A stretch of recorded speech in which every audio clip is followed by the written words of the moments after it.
వాడుకున్నంత ప్రేమ, భారం, బాధ్యత, మమత, ఆప్యాయత, అనురాగం దేవుడికి లేదు, భర్తకు కూడా లేదన్నంత పిక్చర్ ఇచ్చాడు. అమ్మా, నీ దగ్గర కూడా కొంతమంది వచ్చి పట్టించుకోవట్లేదా నిన్ను? చాలా బాధగా ఉంది నీ విషయం తలుచుకుంటేనే. ఎట్లా ఉంటున్నావు నువ్వు? అసలు నీ గురించి నాకు చాలా దిగులుగా ఉంది. నిన్న నేను చూశాను, నువ్వు అన్నం తినలేదు కదా నిన్న. మీకు ఎలా తెలుసు అంటే నాకు ఫేస్ చూస్తేనే అర్థమైపోతుంది. ఇక లోపల వీణలు నా మదిలో మ్రోగెను సితారలు. అసలు నా ఫేస్ చూసే గుర్తుపట్టేస్తున్నాడు నేను తినలేదని. అబ్బా, ఇతనికి ఎంత ఇంట్రెస్ట్, ఇతనికి ఎంత శ్రద్ధ, నా విషయంలో ఎంత బాధ్యత. పిచ్చి మోహన్ దానా, నేను బుక్ చేయడానికి ఎన్ని బిస్కెట్లమ్మా, బిస్కెట్లు రా తల్లి. ఆ లౌక్యం తెలుసుకొని మోసం చేస్తున్నాడమ్మా. నీలాంటి వాళ్ళని చాలామందిని ఫ్రాడ్ చేశాడు వాడు. ఎందుకు మోసపోతావు తల్లి? కాస్త తెలిసినా తెలియకపోయినా ఆప్యాయత, అనురాగం ప్రదర్శించడం తెలిసినా తెలియకపోయినా నీకు దేవుడిచ్చిన భర్త గొప్పోడమ్మా.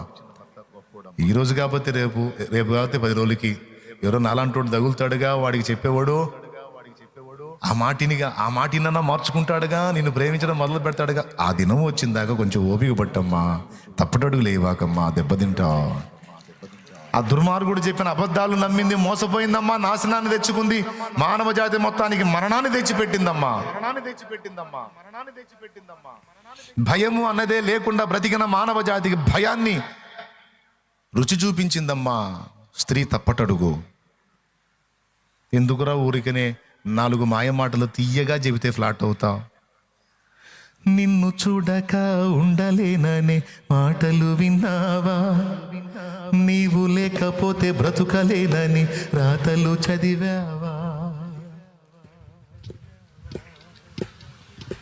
రాస్తాడు, నువ్వు లేని జీవితాన్ని ఊహించలేకపోతున్నాను, నువ్వు లేని లైఫ్ని ఊహించలేకపోతున్నాను, దానికంటే చావే బెస్ట్ అనిపిస్తుంది.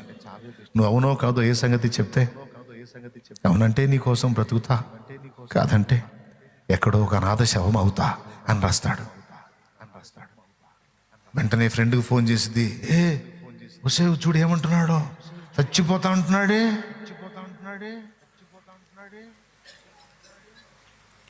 పాపం ఎందుకే వాడినంత ఏడిపిస్తావు? ఓకే చెప్పవే. ఈ సైతాన్ ఉంటుందిగా పక్కన, ఇంకో సైతాను ఆల్రెడీ బుక్ అయిన సైతాన్ ఉంటుంది. ఆ సైతాన్ చెప్పిద్ది సోద్దానికి, నమ్ముద్ర తల్లి, మాయ. తెలుసా మీకు? రంగు రంగుల ఆకర్షణలే విత్తనాలయ్యేనా, ఆకాశి మోకల స్నేహాలే నీకు పురులుగా మారేనా.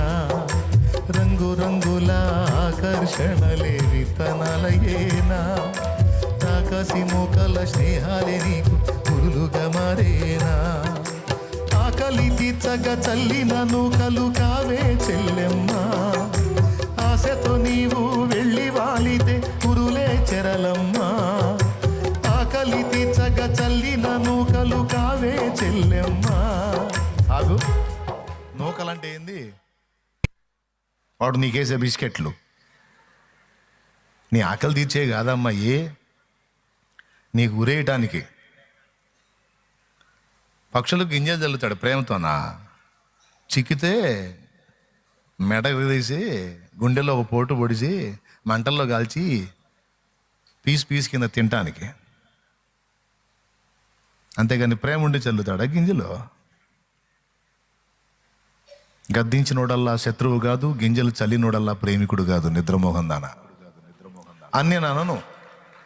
ఎందుకనాలే నిన్ను నిద్రమోహం అని? నువ్వు చురుకైన దానివి, తెలుసుకుంటాం.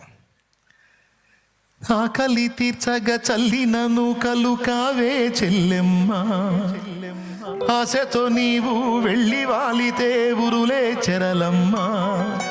గుండెలో గుచ్చి మంటల్లో కాల్చే మాయే ప్రేమమ్మా. యవ్వన కాలపు కామపు చేష్టలు ప్రేమను కోకమ్మా. కళ్ళ ఎరుగని తెల్ల పౌరమపై పైకెగిరావా, కఠినమైన ఈ లోకపు పోకడ కానక ఉన్నావా. కళ్ళ ఎరుగని తెల్ల పౌరమపై పైకెగిరావా, కఠినమైన ఈ లోకపు పోకడ కానక ఉన్నావా? అయ్యో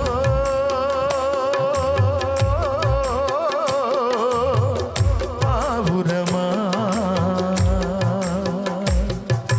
ఓ పావురమా, కళ్ళ ఎరుగని తెల్ల పావురమపై పైకెగిరావా? కఠినమైన ఈ లోకపు పోగడ కానక ఉన్నావా? నిజమా కాదమ్మా? నిజమా కాదా? మీరు తలకాయిపుతారు, వాళ్ళు కదా, మీరు కదా చెప్పాలి. నిన్ను చూడక ఉండలేననే మాటలు విన్నావా? నీవు లేకపోతే బ్రతుకలేనని రాతలు చదివావా? Messages, insta messages, personal videos, insta private account. నాకే తెలుసు, ఎవరికి తెలియదు. తీసుకో, నువ్వే తీసుకోకుంటా తీసుకో. నిన్ను చూడక ఉండలేననే మాటలు విన్నావా? నీవు లేకపోతే బ్రతుకలేనని రాతలు చదివావా? ప్రేమంటేనే తెలియని మనుషుల గారడి చెల్లెమ్మ, ప్రేమ పేరుతో మోసపోతే అది ఆరడి బ్రతుకమ్మా. వీడు తప్పు చేస్తేనేమో, ఓ వాడు మామూలు చురుకు కాదురా నాయన, ఓ పెద్ద పనోడు రావడా. వీడు తప్పు చేసి వీడికి ఘనత. అదే తప్పు స్త్రీ చేస్తే పాపిష్టిది, పతిత, కోలత, వ్యభిచారిణి, వేశ్య, చాలా. ప్రేమంటేనే తెలియని మనుషుల గారడి చెల్లెమ్మ, ప్రేమ పేరుతో మోసపోతే అది ఆరడి బ్రతుకమ్మా. నీతి మాలిన మనుషుల ప్రేమలు నిజమనుకోకమ్మా.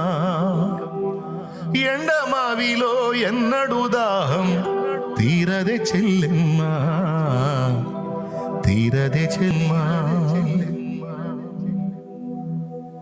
మరి ఇప్పుడు ఏ ప్రేమ అన్నా నాకేదో ప్రేమ కావాలి. నీ కొరకే తన ప్రాణము పెట్టిన ప్రేమను చూడమ్మా. నిన్ను చూడక ఉండలేని ఆ ప్రేమే నిజమమ్మా. నీ కొరకే తన ప్రాణము పెట్టిన ప్రేమను చూడమ్మా. నిన్ను చూడక ఉండలేని ఆ ప్రేమే నిజమమ్మా. అందరూ నిన్ను మరచిన గాని, అరే సిలువ సన్నివేశం వేయొచ్చు కదరా. ఏ సైన్ చూపించండి రా, ఏ సైన్ చూపించండి రా. ఒక్క హృదయమైనా కనెక్ట్ అయిద్దరా, మీకు దండం పెడతా. కనీసం మంచి సన్నివేశం మాట్లాడేటప్పుడు, పాడేటప్పుడు అన్న కొద్దిగా ఆయన చూపించండి రా, ఆ సన్నివేశం చూపించండి రా. కఠిన పాషాణాలు కరుగుతాయి రా, ఒక్క గుండైనా కనెక్ట్ అయిద్దిరా. అదిగో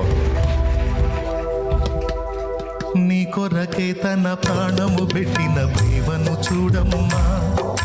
నిన్ను చూడక ఉండలేని ఆ ప్రేమే నిజమమ్మా. నీ కొరకే తన ప్రాణము పెట్టిన ప్రేమను చూడమ్మా. నిన్ను చూడక ఉండలేని ఆ ప్రేమే నిజమమ్మా.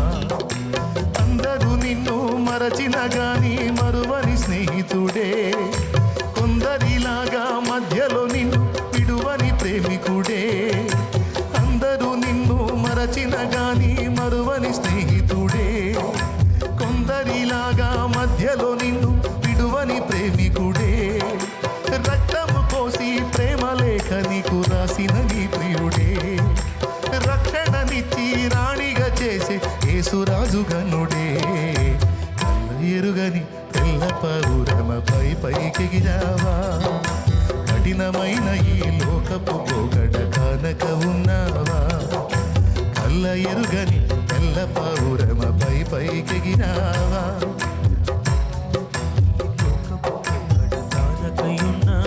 మోసపోయిన పురుషుడికి కూడా ఇదే వర్తిస్తుంది. శరీర సంబంధులైనటువంటి పనికి మాలినటువంటి స్త్రీలు కొంతమంది ఉంటారు, కొంతమంది ఎక్కువ మంది ఉండరు, అది చాలా తక్కువ సంఖ్యలో ఉంటారు. అలాంటి వాళ్ళ చేతుల్లో మోసపోయి అభాసు పాలైన పురుషులు లేకపోలేదు. అలాగే సొంత శరీరానికి సంబంధించిన ఆలోచనలతో అపేక్షించి స్త్రీని ఫ్రాడ్ చేసి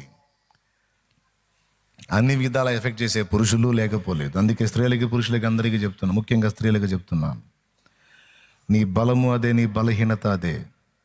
ఇతరుల ఎడల నువ్వు చూపించే ప్రేమ, ఆసక్తి, ఆప్యాయత, అనురాగం అవతల వాళ్ళని నిన్ను కోరుకునేలా చేస్తే, ఇతరులు నీకు అవి చూపిస్తే నువ్వు కూడా దానికి బానిస అవుతావు. మర్చిపోవద్దు ఈ విషయం. మనందరం కలిసి బానిస అవ్వాల్సింది ఒక్కడికే, ప్రేమికుడు యేసయ్య. అదే ఒరిజినల్. నీకు అంతా ఫేక్ అని గుర్తుపెట్టుకోండి. అంత టెంపరీ, తాత్కాలికం. ఒకవేళ ఒరిజినల్ అనిపించినా ఆ బంధం ఆట్టే కాలం నీకు కొనసాగదు కదా. ఇక్కడ ఎందుకు ఫ్లాట్ అయిందంటే, హవ్వ గురించి వాడికున్నంత ఇంట్రెస్టు, వాడికున్నంత ఆసక్తి, వాడికున్నంత శ్రద్ధ అటు దేవుడికి లేదు, ఇటు భర్తకి లేదు అనిపించాడు వాడు. అందుకు మోసపోయింది. ఆ పండు ఇక్కడ ఏదైనా తినొద్దని చెప్పాడా అంటే, ఫలానా తినొద్దు అన్నాడంటే ఎందుకు తినొద్దు అన్నాడు? ఎందుకో నాకు తెలుసు.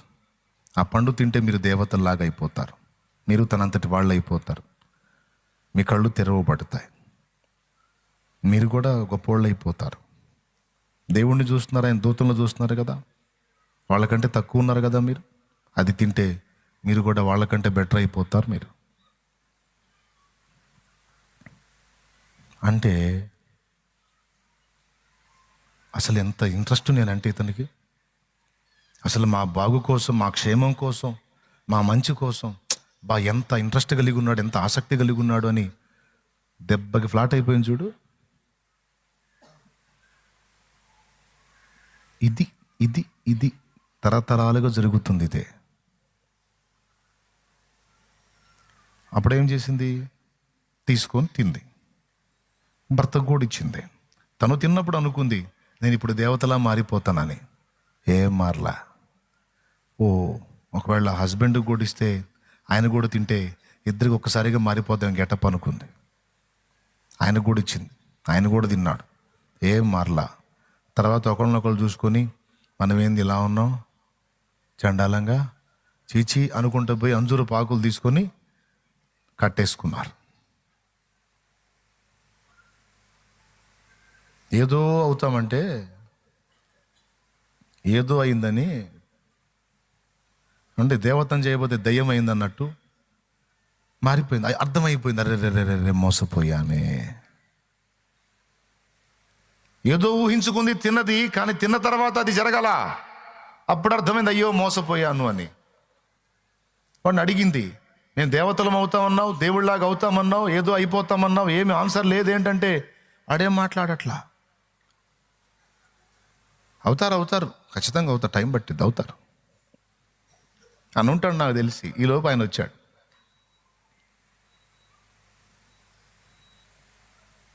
కడుపు మండిపోయి ఉంది, రగిలిపోతుంది. మోసపుచ్చుతావా నన్ను? ఇంత మోసం చేస్తావా? ఇప్పుడు మా పరిస్థితి ఏంటి అంటే వాడేం మాట్లాడట్లా. అప్పటిదాకా మాట్లాడిన సర్పం మౌనం అయిపోయింది. ఇక రానే వచ్చాడు. అది ఆదామా నీవెక్కడా అన్నాడు. ఆ స్వరం వినగానే ఇద్దరు పరారు. తోటలో నీ స్వరం వినినప్పుడు దిగంబరిగా నుంటిని గనుక భయపడి దాగుకొంటిని అన్నాడు. మీరు చెప్పండి, దిగంబరిగా ఉన్నాడా, అంజూరు పాకులు కట్టుకున్నాడా? చదవండి. అక్కడ ఏముంది? అంజూరపు ఆకులను కచ్చడములుగా చేసుకున్నారనే మాట తర్వాత ఉంటుంది చూడండి. 3:7 అట చూడు. అప్పుడు వారిద్దరి కన్నులు తెరవబడిను, వారు తాము దిగంబరులమని తెలుసుకొని అంజూరపు ఆకులు కుట్టి తమకు కచ్చడములుగా చేసుకొనిది. అదిగో, అంజూరపు ఆకులు కుట్టి తమకు కచ్చడములను చేసుకొనిరి. మరేమన్నాడు? దిగంబరింది అన్నాడు. కచ్చడాలు చేసుకున్నా కూడా సిగ్గుగానే ఉంది. దేవుని ముందుకు వెళ్ళటానికి ఏదో ఒక దిగంబరి కానీ ప్రజల్లోకి రావడానికి సిగ్గుపడ్డట్టు దేవుని ముందుకు పోవటానికి సిగ్గు అయిపోయింది ఆదాముకి. అందుకే నేను దిగంబరిగా ఉంటిని అన్నాడు. ఇట్లా దిగంబరి, అట్లా కూడా దిగంబరి. అప్పుడు ఆయన అన్నాడు, నువ్వు దిగంబరు అని నీకు తెలిపిన వాడెవడు? వద్దన్న పండు తిన్నావా అంటే ఆయన స్త్రీ మీద చెప్పాడు, స్త్రీ ఏమో సర్పం మీద. మొత్తం నిజాలే. స్త్రీ ఆయనకి తీసుకొచ్చి ఇచ్చింది, ఆయన తీసుకొని తినలా, నిజమే అది. అలాగే సర్పం ఫ్రాడ్ చేసింది, కానీ వెంటనే గుర్తుపట్టింది, అది గొప్ప విషయం. వెంటనే ఆమె గుర్తుపట్టింది, అయ్యో నేను మోసపోయాను, నన్ను ఇది మోసం చేసిందని గుర్తుపడి. కొంతమందికి ఒక పక్క మోసపోతన్నా సిగ్గురాదు, ఒక పక్క వాడు గ్యాంబ్లింగ్ చేసుకుంటా వస్తున్నా సరే బలిపెలగదు. పురుషుల్లో ఉన్నారు ఈ టైప్ వాళ్ళు, స్త్రీలలో కూడా ఉన్నారు. నేను చెప్తున్న జాగ్రత్త. పరిశుద్ధాత్ముడు ఈ శుభవేళ ఎందుకు పలికిస్తున్నాడు? ఈ హెచ్చరిక మాటలు జాగ్రత్త, జాగ్రత్త. తీయని మాటలకు మునగ చెట్లు ఎక్కిపోయి అక్కడి నుంచి విరిగి నడుము నిరగొట్టుకోవద్దా, ఇరి కొమ్మలు ఇరిగి పడి. తెలివిగా ఉండండి, వివేచన కలిగి ఉండండి. ప్రతిదానికి దేవుని ముందుకు రండి. సరైన ఆలోచన, సరైన గైడెన్సీ ఆయన దగ్గర నీకు దొరికింది. సరైన మమత, ప్రేమ, ఆప్యాయత, అనురాగం, వీటన్నిటికీ నిలయము నా యేసయ్య.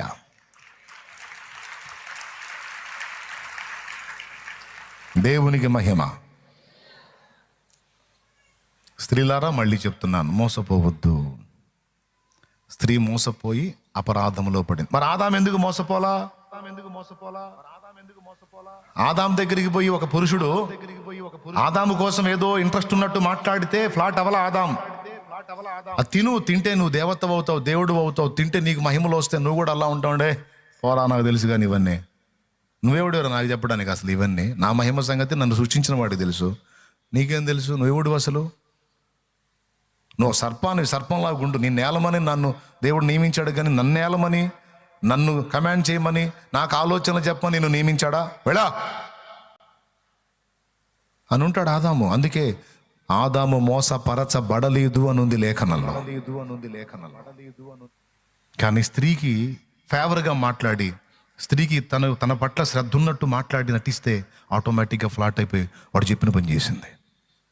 ఆ పని ఎంత ప్రమాదమైందంటే ఆ ఒక్కరోజు ఆ ఒక్కదాంతో పోలేదు, తరతరాల మానవ జాతిని ఈనాటి వరకు అదే పాపం వెంటాడుతానే ఉంది ఈ శరీరంలో. అయ్యలారా, ఈ విషయాలన్నీ మీకు ఎందుకు చెప్తున్నా అంటే జీవితానికి ఉపయోగపడతాయి.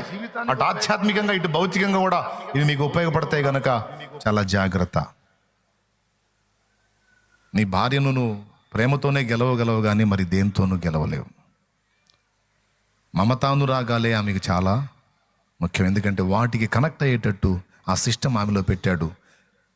అది ఆమె ఎరిగి, బాబా నేను ఊరకే ఫ్లాట్ అవుతానన్న సంగతి దేవుడు నాకు ముందే చెప్పాడు. మమత, ప్రేమ, ఆప్యాయత, అనురాగం అనే వాటికి నేను బలహీన పడిపోతాను. ఇది నా వీక్నెస్, ఇది నా శరీరంలోనే ఉంది అనేది ఎరిగి మీరు వివేచన గలవారు అవుతారని ఇంతసేపు చెప్పాను అక్కాయ్. ఎంతమందికి అర్థమైందో ఏమో మరి. థ్యాంక్స్ అక్కాయ్, నన్ను అర్థం చేసుకున్నందుకు.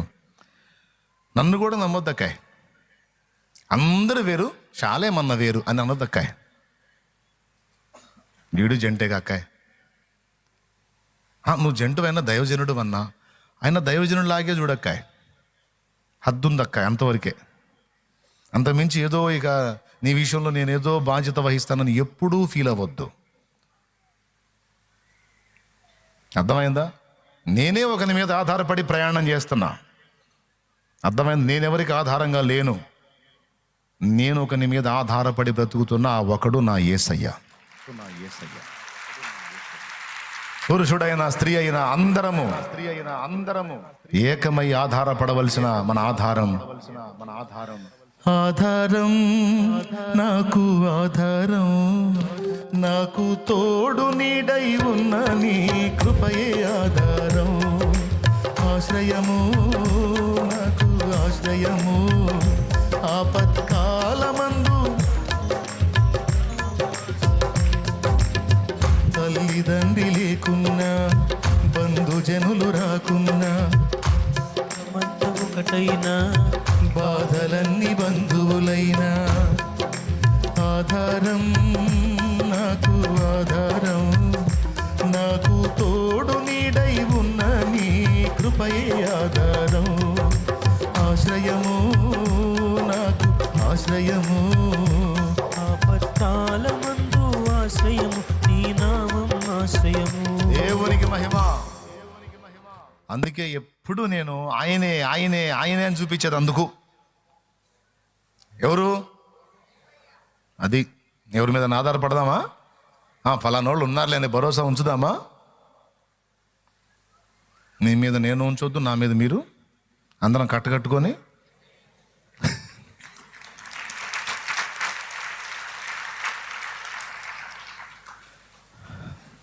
ఇప్పుడు భయం దగ్గరకు వద్దాం.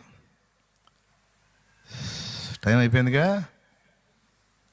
ఈ పునాదిలోనే అయిపోతుంది నా టైం అంతా. ఇప్పుడు ఏం చేద్దాం మరి? అన్నీ ముఖ్యమైనయే. ఈ భయం అనేది శిక్ష అన్నాడు, దండనతో కూడినది. పవిత్రమైన ప్రేమ, పరిపూర్ణమైన ప్రేమలో భయం ఉండదన్నాడు. అసలు భయం ఫస్ట్ లేదు, ఫస్ట్ ప్రేమే ఉంది ఆదాం హవ్వలకి దేవుని ఎడల. కానీ తప్పు చేసినప్పుడు భయం వచ్చింది. అయితే దేవుడు ఏం చేశాడో తెలుసా? భయపడిన వాళ్ళని త్రోసేలా దగ్గరకు తీసుకున్నాడు. వాళ్ళ క్షేమం కోరే తోటలోంచి బయటికి పంపించాడు. పాపం చేశారు, తోటలోనే ఉంటే మళ్ళీ ఆ జీవవృక్ష ఫలం కోసుకొని తిని పాపులుగానే ఇక చావు లేకుండా బతుకుతారు, నరకయాతను అనుభవిస్తారని ప్రేమ కలిగిన దేవుడు ఆ జీవవృక్ష ఫలం దగ్గరికి పోకుండా ఖడ్గ జ్వాలను కెరూబుని కాపలా పెట్టి ఆదాం హవ్వల్ని బయటికి పంపించాడు. బయటికి పంపించి వదిలేలేదండి, వాళ్ళతో మాట్లాడాడు, వాళ్ళతో ఫ్రెండ్షిప్ మానుకోలా చేస్తానే ఉన్నాడు.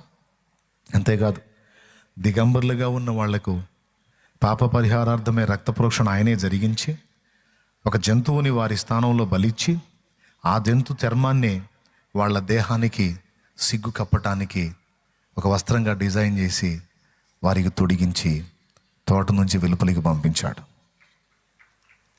అంటే దేవుడు వాళ్ళని వెలేశాడా? పోనీ చంపేశాడా? చంపను లేదు, వెలివేయను లేదు.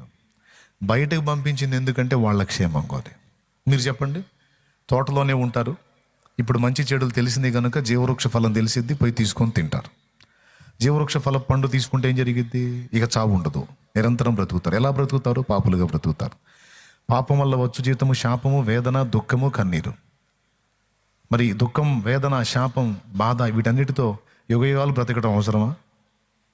అందుకే దేవుడు ఏం చేశాడంటే, ఏ పండు తిని పాపం తెచ్చుకున్నారో ఆ పాపంతో నిండిన ఆ శరీరము మరణమగునట్లు మరణాన్ని అనుమతించి మహిమ శరీరాన్ని ఇచ్చి ఆ తర్వాత శాశ్వతత్వాన్ని ఆపాదిస్తున్నాడు. దేవుని ప్రతి చర్యలోనూ ప్రేమ నిండి ఉంది బిడ్డలారా. నా తండ్రి ప్రతి కార్యములోనూ ప్రేమ ప్రేమ ప్రేమే అగపడిద్ది. అలా కాకుండా అంతను వదిలేస్తే ఇప్పటికీ ఆదాం ఉండేవాడు, కానీ యాతన పడతా ఉండేవాడు. పాపంలో ఉన్నాడు కదా, పాపం పొందాడు కదా, దానివల్ల ఫలితాలు అనుభవిస్తూ ఉండేవాడు. ఇప్పటికీ హవ్వ ఉండేది, కానీ చాలా వేదన పడతా ఉండేది. కాబట్టి దేవుడు ప్రేమతో వాళ్ళని బయటికి తీసుకొచ్చి మరణం కూడా ప్రేమతోనే ఇచ్చి ఆ మరణం ద్వారా శరీరానికి ముగింపునిచ్చి తర్వాత అదే ఆత్మకు మళ్ళీ మహిమ శరీరాన్ని ఇచ్చి తనతో పాటు యుగాలు ఉండే ఛాన్స్ ఇచ్చాడు. చేసిన పాతకాలకి పాపాలకేమో తన ప్రియ కుమారుని రక్తం ద్వారా ప్రాయశ్చిత్తం చేసి టోటల్గా మనం తీసుకొచ్చిన సమస్యలన్నిటికీ ఆయనే ఒక ముగింపు పలికాడు. ప్రేమతో. దేంతో? ప్రేమతో. దేవునికి మహిమ కలుగును గాక. హల్లెలూయా. ఇప్పుడు ఈ భయం దగ్గరకు వద్దాం. జీవము గల దేవుని యొద్దకు నీవు రాక మునుపు, ఆయనను నువ్వు ఎరుగక మునుపు భయములో నువ్వు ఉంటే అది న్యాయమే. ఎందుకంటే రక్షకుడు నీకు తెలియదు, ఆయన చేసినవేంటో నీకు తెలియదు, ఆయన ఎలా ఉన్నాడో నీకు తెలియదు. కానీ ఆయన దగ్గరకు వచ్చిన తరువాత ఆయన ప్రేమ నీకు అర్థమైనప్పుడు నీకు ఆయన ఎడల ప్రేమ కలుగుద్ది. విను బాగా, ఇక రెండు ముక్కలు సింపుల్గా చెప్పేస్తాను. ఆయన దగ్గరకు వచ్చి ఆయన ప్రేమను నువ్వు ఎరుగుట ద్వారా నీవు ఆయనను ప్రేమించడం మొదలు పెడతావు. ఇక ప్రేమించడం ఎప్పుడైతే మొదలు పెడతావో పరిపూర్ణమైన ప్రేమ భయమును వెళ్ళగొట్టును అనుంది. ఇక రెండిటికి భయపడవు నువ్వు. ఒకటి, పరిస్థితులకు భయపడవు. రెండవది, ఆయన ఎదుటకు పోవటానికి భయపడవు. ఎందుకు? ఆయన ఎవరో నీకు అర్థమైంది, ఆయన చేసేవన్నీ నిన్ను ప్రేమించి నీ మేలుకే చేసిన మంచి ప్రేమగల తండ్రి అని నీకు అర్థమైంది. ఎంత నీకు అర్థమైద్దో అంత దగ్గరగా గలుగుతావు ఆయనకు భయము లేకుండా. మరలా భయపడుటకు మనము దాస్యపు ఆత్మను పొందలేదు కానీ దత్తపుత్రాత్మను పొందితిమి అన్న వచనం బైబిల్లో ఉందని మీకు తెలుసా? ఆదాం పాపం చేసినప్పుడు భయపడ్డాడు, కానీ క్రీస్తు రక్తం చేత కడగబడి పరిశుద్ధపరచబడి విమోచింపబడిన మనం పరిశుద్ధాత్మతో నింపబడ్డాం. మనలో ఉన్న ఆత్మ ఎవరో తెలుసా? దేవుణ్ణి అబ్బా తండ్రి అని పిలిచే దేవుని పరిశుద్ధాత్మ. ఎక్కడుందా వచనం? మరలా భయపడుటకు మనము, రోమాపత్రిక ఏమండి, అది కాదు నాన్న రిఫరెన్స్ అది కాదు. మరలా భయపడుటకు మనము దాస్యపు ఆత్మను పొందలేదు కానీ దత్తపుత్రాత్మను పొందితిమి. 8వ అధ్యాయం 15వ వచనం. అది చదువు.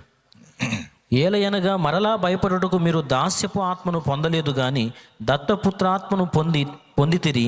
ఆ ఆత్మ కలిగిన వారమై మనము అబ్బా తండ్రి అని మొర్రపెట్టుచున్నాము. అదండి మన ప్రస్తుత పొజిషన్. దేవుని ముందుకు రావడానికి నీకు భయం వద్దు. నువ్వు ఏ స్థితిలో ఉన్నా సరే నువ్వు ఆయన ముందుకు రావచ్చు. మసిబొగ్గు వలే నా మానసమెల్లగా పేదో శాసమోహముల్ మచ్చలై.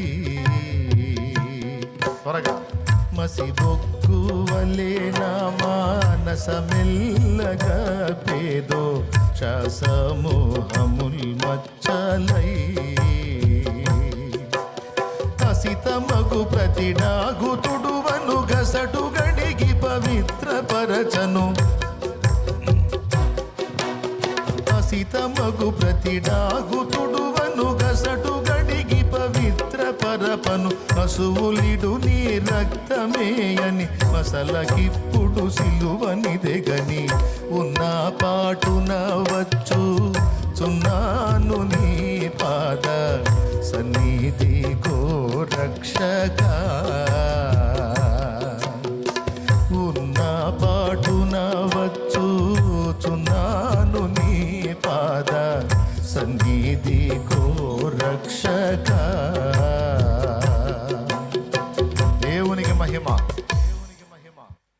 నువ్వు ఏ స్థితిలో ఉన్నా మీ నాయన దగ్గరికి నువ్వు ధైర్యంగా వెళ్ళొచ్చు. కొడితే ఆయన కొడతాడు, తిడితే ఆయన్నే తిడతాడు. ఆయనకు భయపడి ఎడిపోతావు? ఆయన గాక నిన్ను ప్రేమించేవాడు ఎవడున్నాడు? ఆయన గాక నీ యోగక్షేమాలు కోరేవాడు ఎవడున్నాడు? ఆయన గాక నీ మంచిని ఆశించేవాడు, నీ ఎదుగుదలను, నీ మహిమను, నీ అభివృద్ధిని, నీ ఔన్నత్యాన్ని ఆశించేవాడు ఎవరున్నారు? నాకు చెప్పు. ఎవరైనా ఉంటే నేను కూడా వస్తా, ఇద్దరం కలిసిపోదాం. ఒక్కడున్నాడా? తన్నినా, తిట్టినా, కొట్టినా, దగ్గరగా తీసుకున్నా, ముద్దాడుకున్న ఆయనేగా మనకు దిక్కు. మన నాయన ఆయనేగా.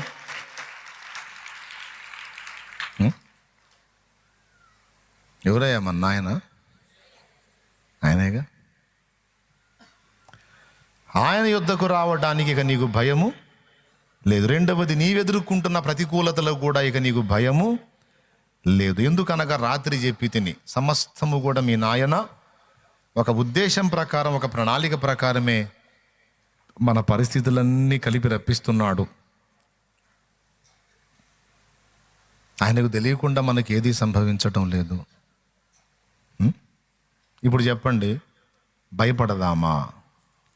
భయంలో బ్రతుకుదామా? ఇప్పుడు ఇక భయపడటం వలన వచ్చే ప్రమాదాలు ఏంటో మచ్చు తునకలాగా కొన్ని అందిస్తాను, రాసుకోండి. ఇక ప్రార్థన చేసుకుందాం. నంబర్ 1, భయపడుట వలన ఉరి వచ్చును, యెహోవా యందు నమ్మిక యుంచువాడు సురక్షితముగా ఉండునన్నాడు. ఇక భయం నుంచి విడుదల పొందాలంటే విశ్వాసం ఒక్కటే మార్గం. యెహోవా యందు నమ్మిక యుంచుటయే దేవుని యందు విశ్వాసం ఉంచుట. దేవుని యందు విశ్వాసం ఉంచేవాడు సురక్షితముగా ఉంటాడు అన్నాడు. చాలా బరువైన మాట అది. మనం క్యాజువల్గా చదివినప్పుడు అకాయ్ లేకలే అయిపోతుంది కోటం. స్తోత్రం చెప్పు, 2 చేతులే చెప్పు. నువ్వు కనపడుతున్నావు నాకు, అదే పొజిషన్లో ఉన్నావు నువ్వు. మళ్ళీ సరి కూర్చోలే, 2 చేతులే స్తోత్రం చెప్పు. ఇప్పుడు కలింది.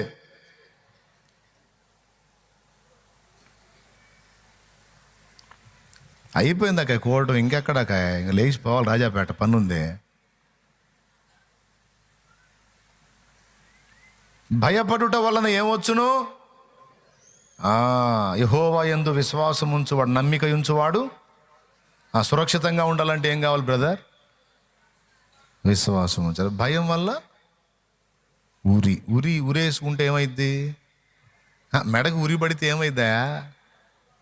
కాలికి ఉరి పడితే కథలు లేవు, మెడకు పడిందంటే పోతావు. ఇది 2 విధాల ఉరి. భయం ముందుకు పోనీయదు, అలాగని ప్రశాంతంగా బతకనీదు, సావగొడుతుంది. వచ్చిన మరి భయం రాకుండా ఎట్లుంటుందంటే, నీవు విశ్వాసము కలిగి ఉన్నావా లేదా? ఆ విశ్వాసం నాకు బోల్డ్ అంత ఉంది సార్ అంటే, మరి విశ్వాసము భయము 2 కలిసి ప్రయాణం చెయ్యవు.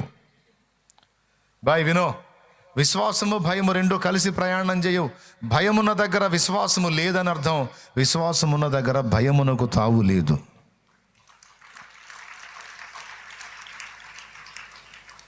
దేవుడు నిన్ను ప్రేమిస్తున్నాడని నీకు అర్థమైతే, దేవుని ఎడల నీకు ప్రేమ ఉంటే, ఆ ప్రేమ భయమును వెళ్ళగొట్టును.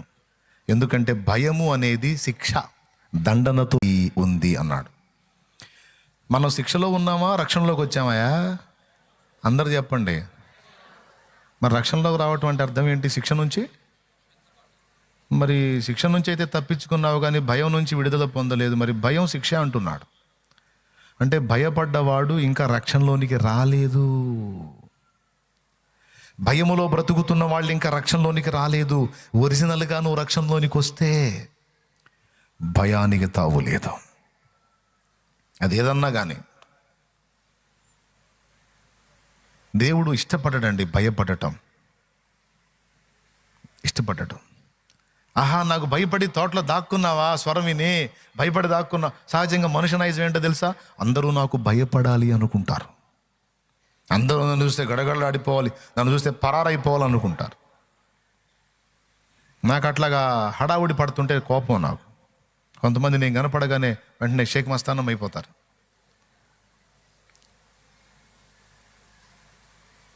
అర్థమైందా? అంటే ఏంటి? హడావుడి పడుతూ ఉంటారు, షేక్ మస్తాన్ అవుతుంటారు. నేను అంటాను, ఎందుకు జంతువుని చూసినట్టు ఏంటి హడావుడి పడతావు? ఎందుకు ఏంది? పాపం పిచ్చి తల్లి, సడన్గా టర్నింగ్ తిరిగాను, సైకిల్ 2 చేతులు వదిలిపెట్టి వందనాలు చెప్పింది, డమ్మామని పడింది.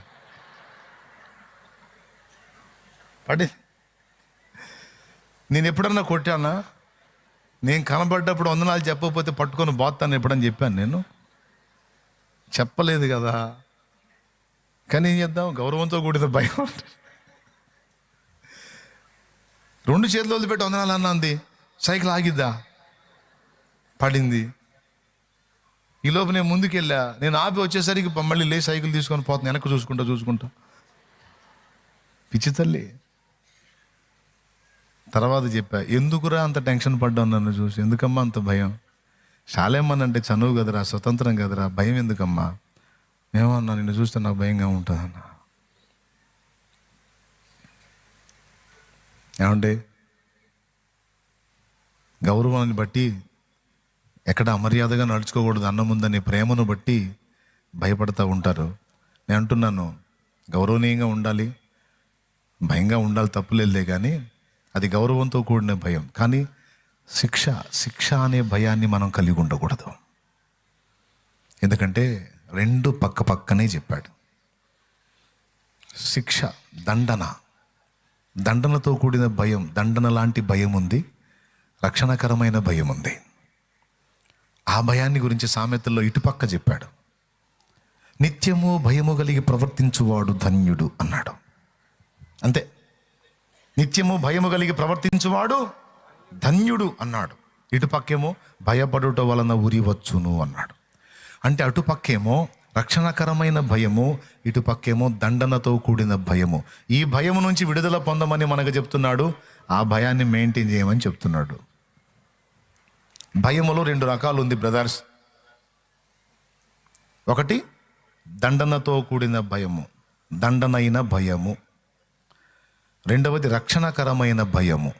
ఇది దేవుని యందు, దైవజనుల యందు మనం కనపరిచే భయం. స్తోత్రం. ఇప్పుడు సహజంగా పోలీసు వాళ్ళు కనపడ్డప్పుడు మనం భయపడతాం. పోలీసు వాళ్ళు కనపడితే భయపడతాం సహజంగా. దేనికి భయపడతాం చెప్పండి?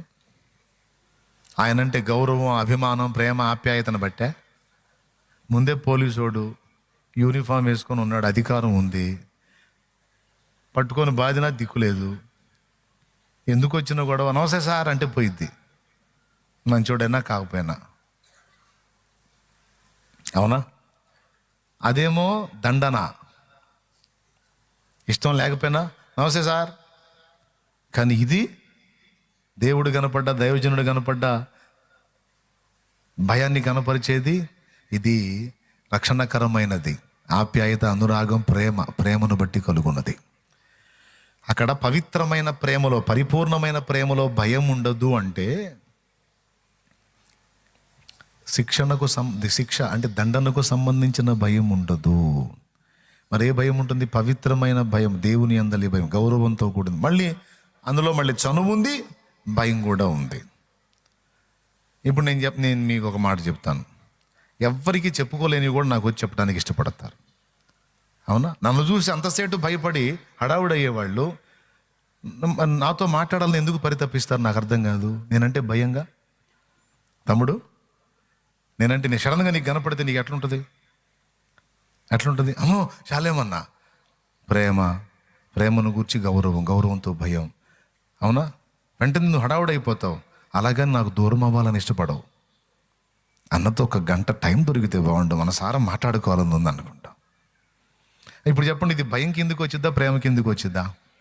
కాబట్టి ఈ భయాన్ని ప్రేమ కోటలో నెట్టేద్దాం. అలాంటి శిక్ష, అలాంటి భయము ఒకవేళ మనం ఏ విషయంలోనైనా కలిగి ఉంటే, దేవుని సంబంధం విషయాలు మినహాయించి ఇతర ఏ విషయాన్ని గురించి మనం భయపడినా అది మనకు శిక్షట, దండనట. దాని నుంచి విడిపించడానికి నేను వచ్చి ప్రాణం వల్ల పెట్టి ఇంత చేస్తే మళ్ళా నువ్వు భయపడుతున్నావు ఎందుకు? నువ్వు దాస్యపాత్మను పొందావా, దత్తపుత్రాత్మను పొందావా?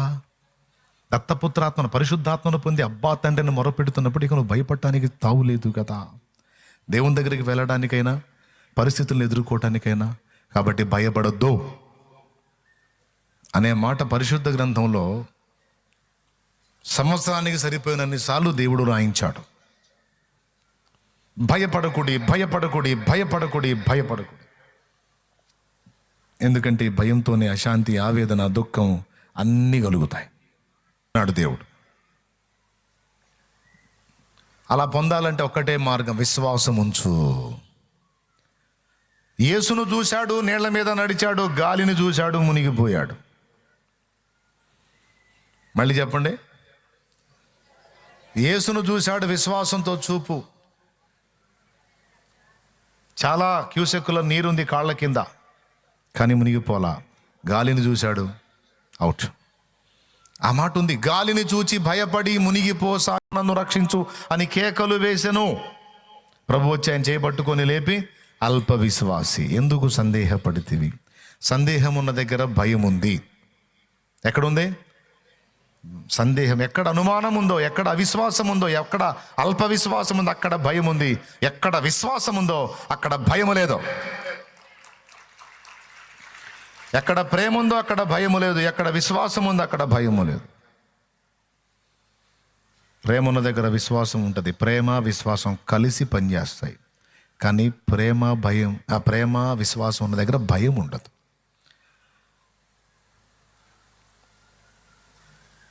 మీరు చెప్పండి, ప్రేమ ఉన్న దగ్గర, విశ్వాసం ఉన్న దగ్గర ఏముండదు? ఒకవేళ నువ్వు భయపడుతున్నావు అంటే ఈ రెండు నీకు, దీన్ని బట్టి కేవలం ఉరేనా? ఇంకా చాలా ఉన్నాయి. నెంబర్ 1 ఉరి. నెంబర్ 2 మునిగిపోతావు. మత్తయి సువార్తలో పేతురు మునిగాడు, భయపడి మునిగిపోతావు. నెంబర్ 3 ఫైనల్గా ఈ భయము, ఈ పిరిగితనం నరకానికి కూడా తీసుకెళ్ళిద్ది. ప్రకటన గ్రంథము 21:8 రిఫరెన్స్ నోట్ చేసుకోమా, ముగిస్తున్నాను.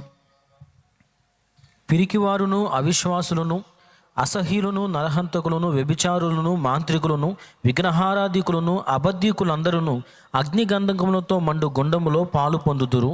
ఇది రెండవ మరణము. నాకు అర్థం కాదు, ఒకసారి చెప్పండి. వ్యభిచారులు అంటే వేరు, నరహంతకులు అంటే వేరు, మాంత్రికులు అంటే వేరు. పిరికితనం నరకానికి పోవటం ఏందండి? స్టార్టింగ్ ఆ మాటే ఉంది చూడు, రౌండ్ కొట్టుదాన్ని. పిరికివారును, అవిశ్వాసులను, అసహ్యులను, నరహంతకులను, వ్యభిచారులను, మాంత్రికులను, విగ్రహారాధికులను, అబద్ధీకులందరూ అగ్నిగంధకములతో మండుగుండములో పాలు పొందుదురు. ఇది రెండవ మరణం అన్నాడు. అంటే నరకానికి పోతారన్నాడు. అంటే వ్యభిచారము, విగ్రహారాధన, అవిశ్వాసము అనే వాటితో ఈక్వలా పిరికితనం? ఈక్వల్టులు చేసుకుంటూ వెళ్ళాలి కదా. వ్యభిచారం ఈక్వల్ టు నరహత్య, ఈక్వల్ టు అవిశ్వాసం, ఈక్వల్ టు మాంత్రికత్వం, ఈక్వల్ టు విగ్రహారాధన, ఈక్వల్ టు ఈక్వల్ పిరికితనం. ఎప్పుడన్నా ఆలోచించారా ఆ మాట? ఇప్పుడు చెప్పండి. పిరికితనం ముంచేస్తుంది నాశనంలో. పిరికితనం ఉరివేస్తుంది. కాళ్ళు కదలకుండా కాళ్ళకేస్తుంది, చేతులు కదలకుండా చేతులకేస్తుంది, ప్రాణం పోవటానికి మెడకేస్తుంది. ఈ భౌతిక నష్టాలే కాదు, ఆత్మీయ నష్టం ఏంటంటే ఆత్మ నరకానికి కూడా వెళ్ళుద్ది. అందుకే భయపడటం అనే దాని విషయంలో మీరు జాగ్రత్తగా ఉండాలి. ఇప్పుడు ఇక్కడ కూడా మళ్ళీ ఒక ట్విస్ట్ ఉంది. మళ్ళీ ఇప్పుడు మీకు ఇంకొక భయం స్టార్ట్ అయింది. అమ్మో, నేను భయపడతానేమో అని మీరు భయపడుతుంటారు. ఇంత ప్రమాదకరమైన భయం నాలో వచ్చిద్దేమో అని మళ్ళీ భయపడతారు. వెరైటీ. దేవునికి స్తోత్రం. అవునా? ఎట్లా చూసినా భయమే. మరి దీనికి ముగింపు ఎక్కడా? ఒక్కటే, నిన్ను ప్రేమించి నీకై ప్రాణం పెట్టిన వాని ప్రేమను నువ్వు ఎరుగుట, ఆయన యందు నీ విశ్వాసం ఉంచుట.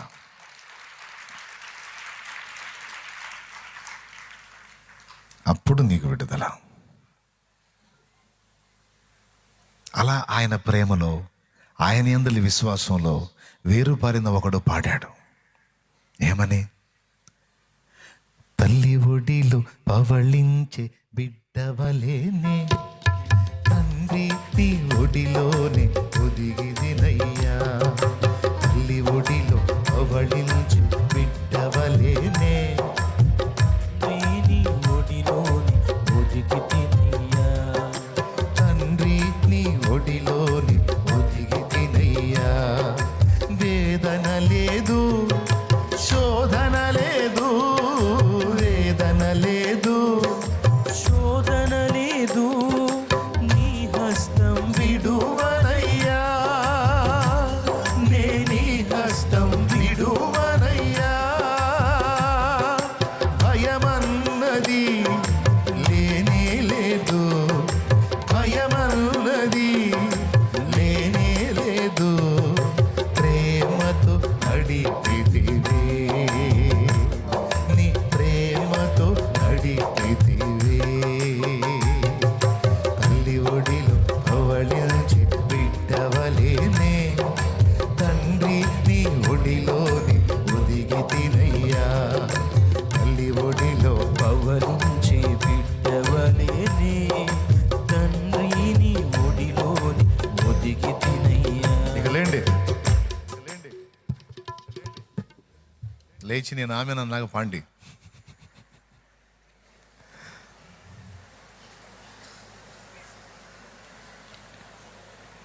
చెప్పండి, ఎంతమందికి భయంగా ఉంది? సౌలేమన్నాడు తెలుసా? సౌలా, అమాలేకులను హతం చెయ్యి, సమస్తాన్ని నిర్మూలపరచని చెప్తే రాజును బతకనిచ్చావు, ఎడ్లని ఆ పశువుల్ని తెచ్చుకున్నావు. ఎవడు చేయమనండి నీ పని? ఎందుకు చేశావు అని సమూయేలు అడిగితే సౌలేమన్నాడు తెలుసా? జనులకు జడిసి భయపడినందున నేను యెహోవాకును నీకును విరోధముగా పాపం తెచ్చుకుంటుని అని ఒప్పుకున్నాడు. జనులకు జడిశాడట. జనాలు చెప్పినట్టు చేయకపోతే రాజు పోస్ట్ ఊస్ట్ అయిపోతుందని ఫీల్ అయ్యాడు. అవును, ఇశ్రాయేలు మీద రాజుగా నియమించింది దేవుడా జనమా? అందరూ చెప్పండి. మరి ఎవరికండి భయపడాలి? ఇప్పుడు నీకు అధికారం వచ్చింది, నీకు ఉద్యోగం వచ్చింది, లేకపోతే నీకేదో వ్యాపారము, లేదా నీకేదో ఉపాధి, ఏదో నీకంటూ ఒకటి దొరికింది, దేవుడు కృపతో ఇచ్చాడు. జనం కాదుగా, జనం కాదుగా.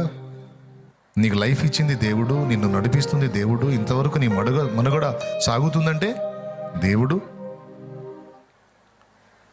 అంతా దేవుడు కదా. జనములకు భయపడనేలా, జనములను గురించి ఆలోచించనేలా, దాన్ని బట్టి పిరిగి బారనేలా, కృంగిపోనేలా, కలత చెందనేలా, దిగులు నొందనేలా, ఏడవనేలా.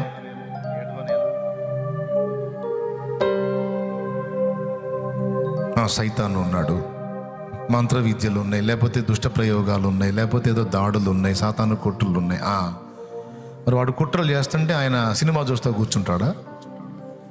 చెప్పు, మీ నాన్న సినిమా చూస్తూ కూర్చుంటాడా? ఆయన సెలవు లేకుండా నీ తల మీద ఉన్న వెంట్రుకల్లో ఒక్కటి పీకమనవాడిని. వాడు ఒక మంచి కెరూబు, శ్రేష్టమైన కెరూబు కదా, వాడు చాలా బలవంతుడు కదా, వాడికి దమ్ముంటే మీ నాయన సెలవు లేకుండా ఒక్కటి కదిలించమని వాడిని. నీ తల మీద ఉన్న వెంట్రుకలన్నీ లెక్క పెట్టి కూర్చున్నాడు ఆయన. వాడు మనల్ని టచ్ చేయాలంటే ఆయన దగ్గర పర్మిషన్ తెచ్చుకోవాలా. ఏబు దగ్గర ఇది రాయబడి ఉంది. పోయి పర్మిషన్ అడుక్కొని తెచ్చుకొని ఏబును శోధించాడు. దేవుడు పర్మిషన్ ఇవ్వకుండా వాడు ఎవ్వరిని కదిలించలేడు. మరి సైతాను దయ్యాలకు రాజు అయితే వాడికే మన వెంట్రుకను కదిలించే సినిమా లేకపోతే ఇక దయ్యాలు, మంత్రశక్తులు, మంత్ర ప్రయోగాలు క్యా కర్తే హై భాయ్? బోలో క్యా కర్తే? కుచ్ భీ నహీ కర్తే. దేవునికి స్తోత్రం కలుగును గాక. హల్లెలూయా. ఇది మీరు తీసుకోవాలి ఈ మాటలు. పెద్ద పనికి మనం పూనుకున్నాం. అమ్మో శత్రువు ఏమన్నా చేస్తాడేమో అని భయపడడానికి దాస్యపాత్మను పొందామా? దత్తపుత్రాత్మను పొందాం. నాన్నకు చెప్దాం సమస్తం, నాన్నకు అప్పచెప్దాం. వాడు ఎక్కడ కదిలిన వాడు ఒక తొక్కు దొక్కే నాన్న మనకు తోడై ఉన్నాడు కదా. వాడు ఆటలు వాడు ఆడుతుంటే, వాడు నాటకాలు వాడు వేస్తుంటే నాన్న చూస్తా కూర్చుంటాడా? నాన్న చేతగానోడా, చేవలేనోడా? చంపినా సావులేనోడు మన నాన్న. రోషము పరాక్రమము కలిగి తన పిల్లల్ని కంటి పాపాలే కాపాడుకునే నమ్మకమైన తండ్రి. కాబట్టి ఆయన దగ్గరకు పరిగెత్తడానికి మనం భయపడద్దు. ఆయన దగ్గర మనకు చనువు ఉంది, స్వతంత్రత ఉంది. ఎందుకంటే ఆయన నిన్ను ప్రేమిస్తున్నాడు, నువ్వు ఆయన ప్రేమిస్తున్నావు. అలాగే పరిస్థితులకు కూడా మనం భయపడొద్దు. భయపడే కొద్దీ పెరుగుతూ ఉంటాయి. నువ్వు దేనికి బెండ్ అయ్యావో దాన్ని బట్టి వాడు ఇంకా ఎక్కువ చేస్తూ ఉంటాడు. కనుక దేనిని లెక్క చేయవద్దు. జబ్బ, అప్ప, మనుషుల, అధికారాల, పై అధికారి, కింద అధికారి, ఎవరిని కూడా నువ్వు వాళ్ళకి ఇవ్వాల్సిన రెస్పెక్ట్ ఇవి అంతవరకే. కానీ అమ్మో వాళ్ళు ఏమైనా చేస్తారు, ఏమన్నా అయితే అదే ఈ చెత్త అంతా తీసి అవతల పడేసాయి. ఎంతమంది ఒప్పుకుంటున్నారు దీన్ని? దేవునికి మహిమ కలుగును గాక.